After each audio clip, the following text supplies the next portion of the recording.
بسم اللہ الرحمن الرحیم۔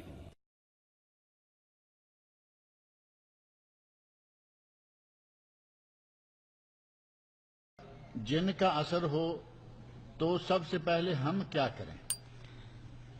سب سے پہلے ہم اللہ سے ڈریں، جن سے نہ ڈریں۔ سب سے پہلے جن کیا کرتا ہے؟ پہلے ڈراتا ہے۔ جو اس شیطان خبیث سے ڈر جاتا ہے وہ پھر ہیوی ہو جاتا ہے۔ اللہ اکبر اس کے سامنے آپ پڑھیں، کچھ نہیں آتا نا، اللہ اکبر پڑھیں، اس سے گفتگو نہ کریں۔ گھر میں عموماً ہوتا ہے نا کہ دورہ پڑ گیا، وہ پھر آوازیں لگاتا ہے، وہ گھراہٹتا ہے تو لوگ ڈر جاتے ہیں، دوسرے بھی بیمار ہو جاتے ہیں۔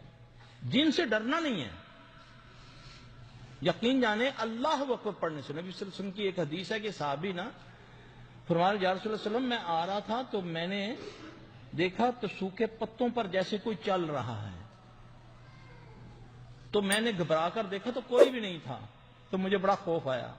رسول اللہ صلی اللہ علیہ وسلم نے اسے فرمایا کہ تو اللہ اکبر کہتا تجھے پھر خوف نہ آتا۔ اللہ بڑا ہے نا۔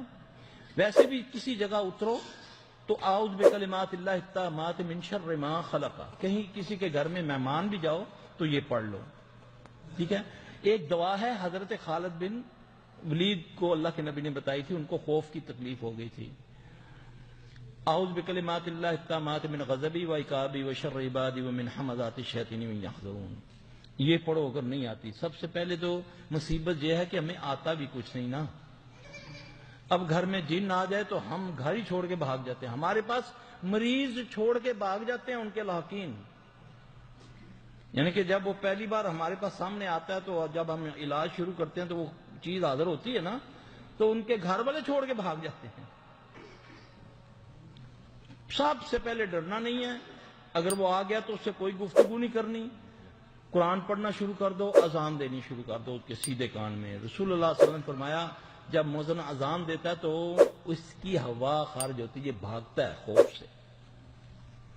شرط یہ ہے کہ ڈرو نہیں، جتنا مرضی جن کہے کہ میں فلاں ہوں، فلاں علاقے کا سردار ہوں۔